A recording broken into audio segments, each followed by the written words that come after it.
अस्सलाम वालेकुम दोस्तों, जैसा कि आप सब जानते हैं कि पाकिस्तान में कोरोना वायरस बहुत तेज़ी से फैल रहा है और इम्कान है कि आइंदा चंद दिनों में ये तादाद हज़ारों तक पहुंच जाए। ऐसे में हमें अपने जिस्म के कुदरती दिफाई निज़ाम को फ़आल करने की ज़रूरत है। जैसा कि कोरोना वायरस का अभी तक कोई इलाज दरियाफ्त नहीं हुआ, तो ऐसे में इस वायरस का वाहिद दुश्मन हमारा कुदरती दिफाई निज़ाम है, जो इससे लड़ सकता है और हमें बचा सकता है। ये कोई अनोखी बात नहीं है। अभी तक दुनिया में 1 लाख के करीब लोग सेहतयाब हो चुके हैं, जिनकी कुव्वत मुदाफ़ियत ने ही उनका साथ दिया और इस बीमारी से उन्हें निजात दिलाई। तो इस वीडियो में हम आपको बताने जा रहे हैं कि आप अपने कुदरती दिफाई निज़ाम को कैसे इतना मजबूत करें कि ये कोरोना वायरस समेत हर बीमारी से लड़ सके। हमारे साथ रहिए। नाज़रीन, इम्यून सिस्टम या कुव्वत मुदाफ़ियत हमारे जिस्म का वो निज़ाम है जो हमें आए दिन रोज़मर्रा के ख़तरनाक बीमारियां फैलाने वाले जरासीमों से बचाता है। दरअसल ये हमारे जिस्म की वो फ़ौज है जो हमारे इल्म में लाए बिना ही मुख्तलिफ़ किस्म के ख़तरनाक बैक्टीरिया का खात्मा करती है। ये कुदरती निज़ाम उम्र के ढलने के साथ साथ कमज़ोर हो जाता है। इसके अलावा नींद पूरी ना लेना, पानी कम पीना और मुख्तलिफ विटामिन्स और मिनरल्स और आयरन की कमी भी इसकी कमज़ोरी की वजह बन सकती है।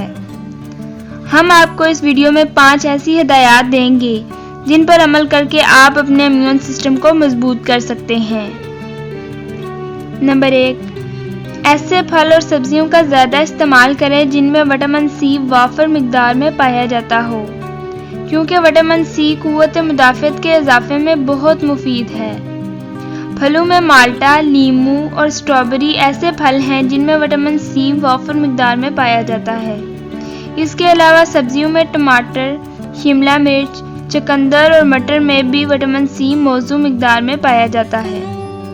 तो आज ही से इन फलों और सब्जियों का इस्तेमाल ज़्यादा से ज़्यादा करें। नंबर 2, इंसानी जिस्म को तवाना रहने के लिए वर्जिश की बहुत ज़रूरत होती है। मुनासिब वर्जिश करना भी जिस्म के कुदरती दिफाई निज़ाम को मजबूत बना देता है, इसलिए जहाँ तक मुमकिन हो वर्जिश करें। नंबर 3, हमारे जिस्म को मुनासिब आराम की भी बहुत ज़रूरत होती है।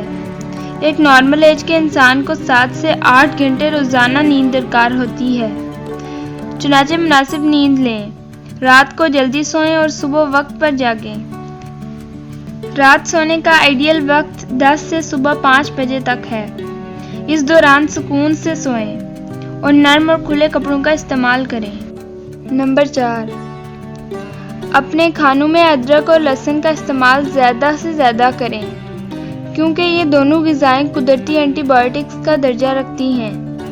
वैसे तो इन सब्जियों को हमारे यहाँ सालन का लाजमी जुज़्व होने का दर्जा हासिल है, लेकिन आजकल इनका इस्तेमाल ज़्यादा करें ताकि ये आपके इम्यून सिस्टम को इतना मजबूत कर दे कि कोई बीमारी भी आप पर असर अंदाज ना हो सके। नंबर 5, आप जितनी भी ग़िज़ाएं खा लें, अगर आप डिप्रेशन का शिकार हैं या कोई परेशानी है, तो ये चीज़ भी आपकी इम्यून सिस्टम को बहुत हद तक मुतासर कर सकती है। हम यहाँ कोरोना वायरस के तनाजुर में बात कर रहे हैं। कोरोना वायरस से हरगिज़ ना डरें। आपका इम्यून सिस्टम जितना भी मजबूत क्यों ना हो, अगर आपने अपने अंदर एक अनजान खौफ पाल रखा है कि कहीं ना कहीं मुझे कोरोना वायरस मुतासर कर देगा, तो आपका दिफाई निज़ाम कुछ नहीं कर सकेगा। एहतियात तो बहरहाल ज़रूरी है, मगर अपने आप को मजबूत रखें।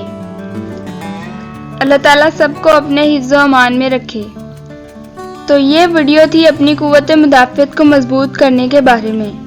अगर आप पबजी के शौकीन हैं या पबजी के बारे में जानने में दिलचस्पी रखते हैं, तो स्क्रीन में नज़र आने वाली वीडियो देखें और कमेंट बॉक्स में कमेंट ज़रूर करें। शुक्रिया। अल्लाह हाफ़िज़।